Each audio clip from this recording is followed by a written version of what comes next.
Hey guys, welcome back to Vince Fell Customs. So today we're going to do a work in progress video of repairing this evil queen's hand that is broken finger. Now, before we get into that, if you guys could do me a favor in comments, which I normally don't ask, but I'd like you guys to say, you know, your friend that's a slacker, he should actually get some display cases for all his statues, because once again, he has this item and he drop kicks it and he breaks it. Now, he claims he got this cheap with a broken finger, and but I don't believe him. I believe that he broke it, and he just knows I'm going to bitch at him for not having display cases, because all his stuff is on the floor.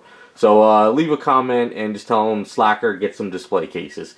But with that being said, we're going to kind of repair her finger. Now, there's a couple ways of doing this. Let's make sure we're kind of there and the camera's going. So, as you can see, this finger right here is broken. Now, there's a couple ways of doing this. So you can, if you have a friend or you know somebody that has a broken finger, or has a statue like this, you can use knead-a-mold, which is you mix A and B together, mold, and what you do is you kind of squish it over to the finger and you let it sit there for about like 15 minutes, and then you can pop that mold out, and then you can just throw some resin in there, and then you could kind of make a little copy of a finger. You can sand it down, and you can pop that finger on there, and then you have a nice piece that you could kind of use a rod, use some glue and stuff like that, and work it out that way. Another way is don't, drop kick your statues that are on the floor.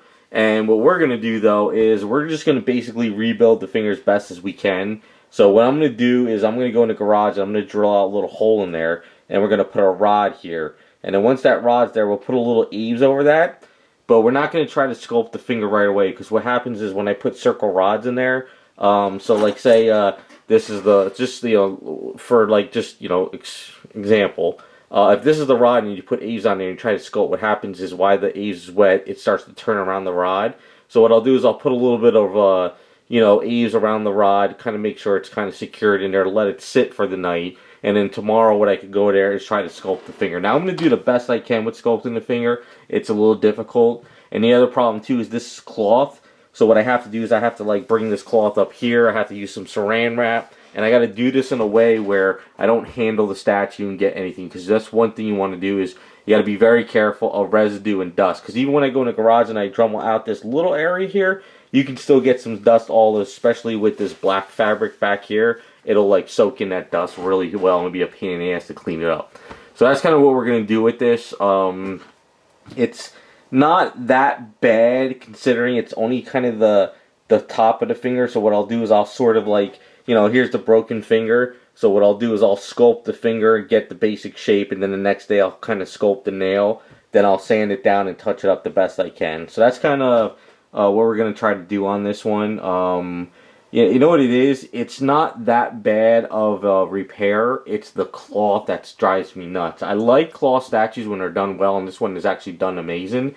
It's just that, when you're using chemicals, paints, sanding stuff down, you got to wrap it all up because you don't want all that dust to get on it. And, even just sitting in my studio, if I'm working on some other stuff, or even in the garage, the dust could go over and get all over this thing. So that's just something I want to be careful of. So that's pretty much what we're going to do. We'll see how this works out. I think what I'll do is as I work on it, I'll take some snapshots and I'll put it up on my Instagram as well from like before, broken, and then at the end.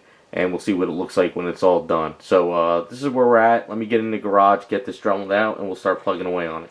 Alright, so I went ahead and I Dremeled a hole in the finger. It's hard to show it because the angle, and I really don't want to break anything on this item.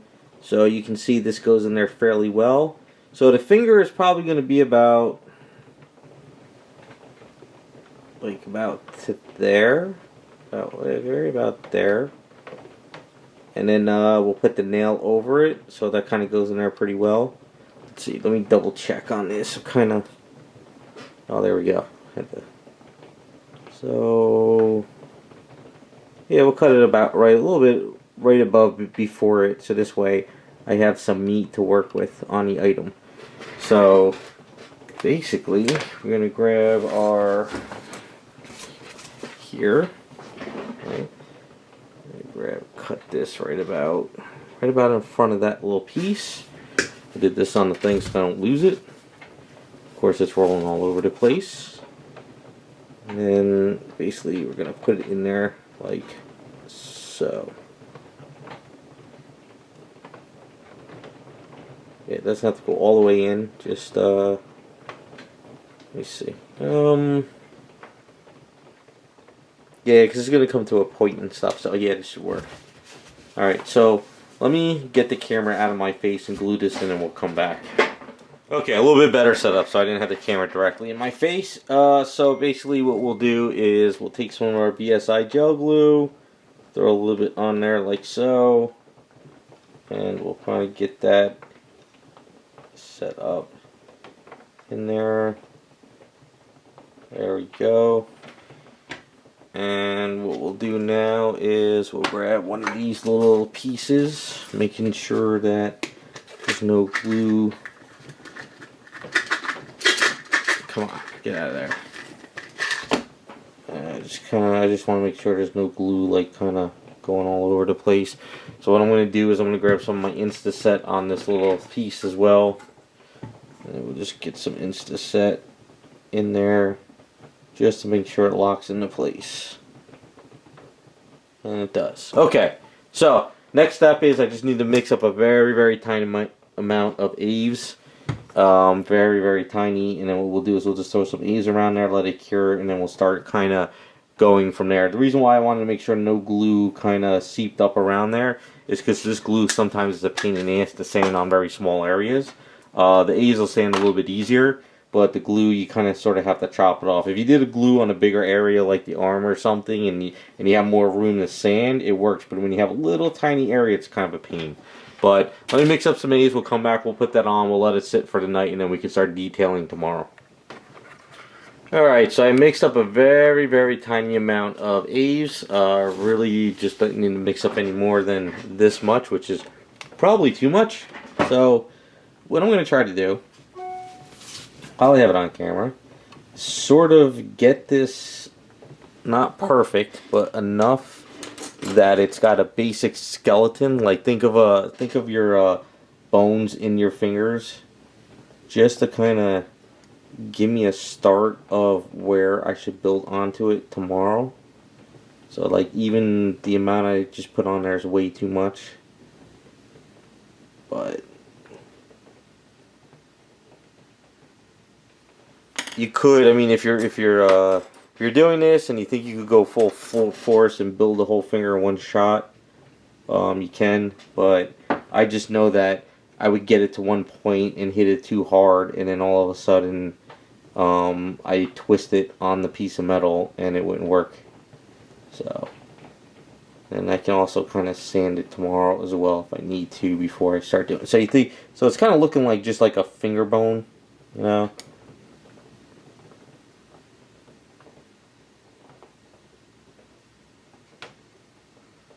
Yeah, so that's kind of all I'm gonna do for now. That'll give me some like what I should probably do is if you kind of just do little tiny little notches in there just to kind of help these tomorrow kind of get on it. So that's kind of what I'm doing. Sorry if it's kind of blurry.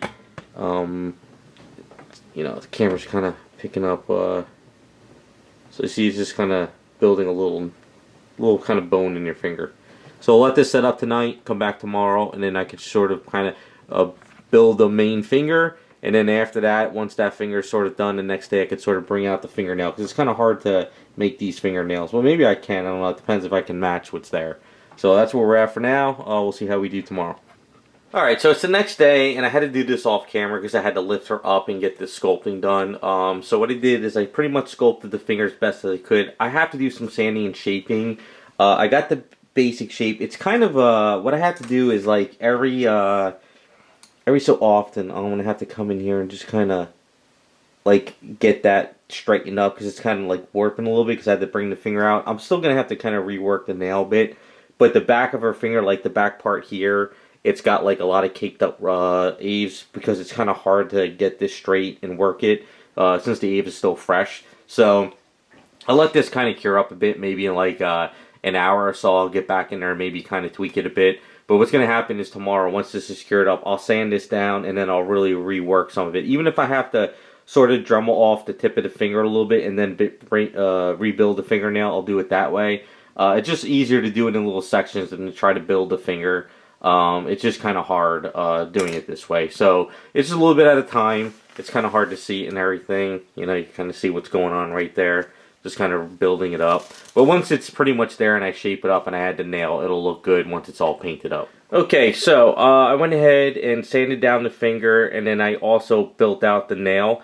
What I did is I actually built out this finger, you know, a little bit longer and thicker than what it should have been. So instead of having to rebuild the nail down, I was actually able to use my X-Acto blade and kind of cut the nail out and finger. So it worked out pretty well. I'm pretty happy with the way this turned out. The only thing is I can't do it right now and show you. It's kind of hard because I'm very wary about her other right hand and her crown. Because if I try to turn her upside down and show stuff, I might snap those pieces on the table. So I had to do this away from the table when I was sanding and stuff, because holding this piece here like this, with the cloth kind of moving like that, I was afraid that it would slip and hit the desk. So, but all in all, it worked out pretty good. I'm happy with this. So I did my sanding as best as possible. I buffed it up. And now basically what I'm going to do is we're going to paint her up, this hand. We're going to match the skin tone as best as possible. So let me go ahead and mask this off as much as I can more. I'm going to put some silly putty around here and stuff. And then basically we should be able to just hit this with the airbrush a little bit. Get that on there, repaint the fingernail, and then we'll be done. Alright, so we're pretty much ready to start painting up this finger. We're going to try to get as close as possible. So right now I have Vallejo Model Color Light Flesh. It looks fairly close to it. It might be a little bit, it might not work, I'm not really sure. It's kind of a thicker paint, but let's kind of see if we can get a clean color.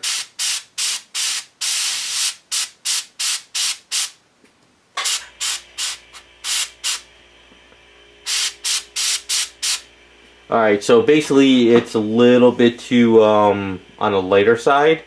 So we need to go with a little bit more of a flesh tone, and I do have some Garage Kits basic flesh paint left, and I think that might be the color to go with. Let's get some of this out of our bottle. The Vallejo stuff is really, really thick. It's not airbrush ready stuff.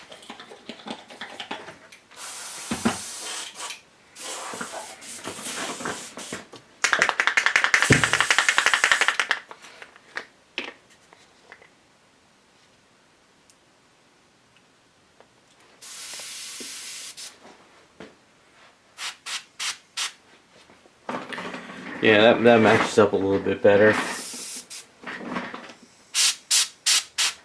Still a little bit on the lighter side, but that might be because I didn't get the back of the finger yet. And also, as you can see, I really masked her off, only because it's a far away item, and if you do any kind of like overspray, you can get it on the whole entire item. So let's kind of get her on this so I can turn her around without her falling. You guys can see that from there.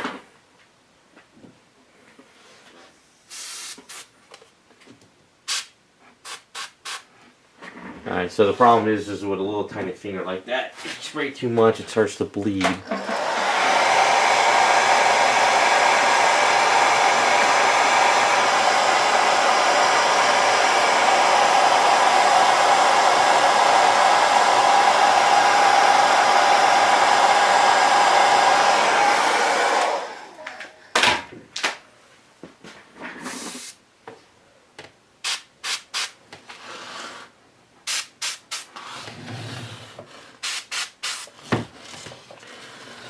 Be careful, don't want to break anything. Alright, so she does have a little bit of a shade on her fingers. So I gotta figure out what color I can use that'll work. Like this color here. So this is basic skin tone model color Vallejo. We'll put a little bit of water in the bottle right now. Get the skin tone out of there.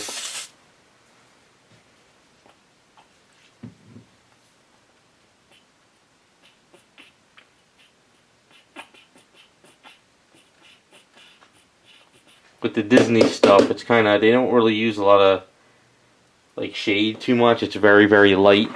So I gotta try to capture that. So I just gotta get this color mixed in.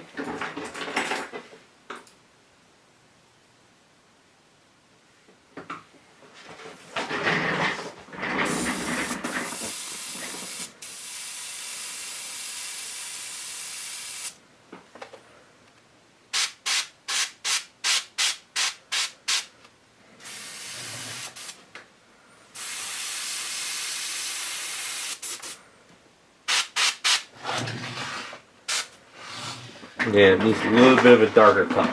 So I think I know what color we can use. So this is a Midland Flesh from P3 formula, Privateer. So I think this has got to get a little bit of this in there. So it's kind of a little bit of a darker color. So we just got to get a little bit of a hint of this in there, and I think we should get the shade pretty well.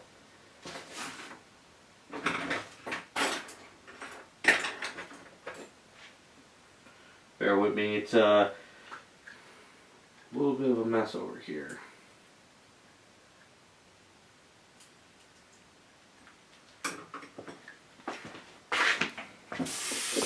Problem is I don't want to use any browns or any colors that will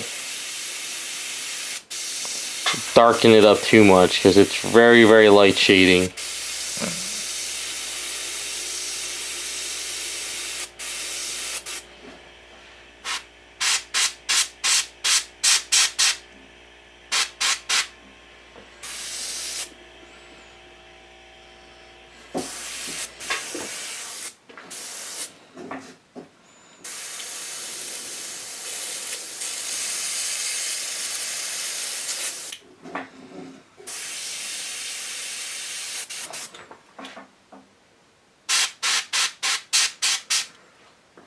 Alright, let me set up another color real quick. Alright, so I got my shade. I might have to go off camera because I got to turn her upside down, sort of. But I got a darker color here. A little bit.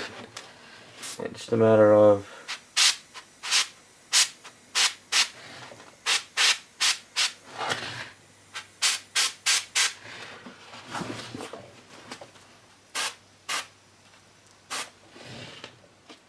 Alright, I gotta turn it upside down, get that one little spot, and I think we got the finger pretty much set. Alright, so we pretty much got it all set up. I hit it with a really quick little bit of a light skin tone flesh just to take the shading down, so we're looking pretty good. So what I'm going to do right now is hit this with some Mecha Varnish satin. Just do a nice little satin coat on it, and that should work pretty good. I was going to put a gloss coat on there, but the skin tone really doesn't have that sort of a coating. So I think the satin's good, because it's not flat, but it's not like gloss. So, kind of get a little bit over there. And I think we're good. So I'm going to let this dry for a few, and then what I'll do is I'll just go on and paint the fingernails just to match the other ones, and then that is it. Alright, so we are all finished up. Went ahead and hit it with the paint. It's kind of hard to see and everything, but all in all, it worked out pretty well. The hardest part was just matching up the shadow color on it. Little smooch from Silly Putty. Just because, like I said, they do use a shadow, but it's very, very faint, and sometimes they don't even hit the whole entire hand. But I got it in there pretty well, and we're looking pretty good. Went over everything. Looks like hit the spots. I painted up the fingernails to match them, you know, and that is it. So that is the Evil Queen finger repair. Pretty straightforward. I think, like I said in the beginning, if the fingers are bent, then it becomes more of an issue to like sculpt bented, you know, fingers and make sure they're all lined up correctly. But this one, I think we worked out pretty well because it was just that front part of it. But we just gotta let this dry up, and it should be ready to go. So let me know what you guys think. Thanks for watching, and don't forget, make sure you make some comments in there to tell my friend to stop drop kicking his stuff, because he needs some of the display cases. He's got to get his stuff off the floor. So with that being said, thanks for watching, and we'll be back with some more videos.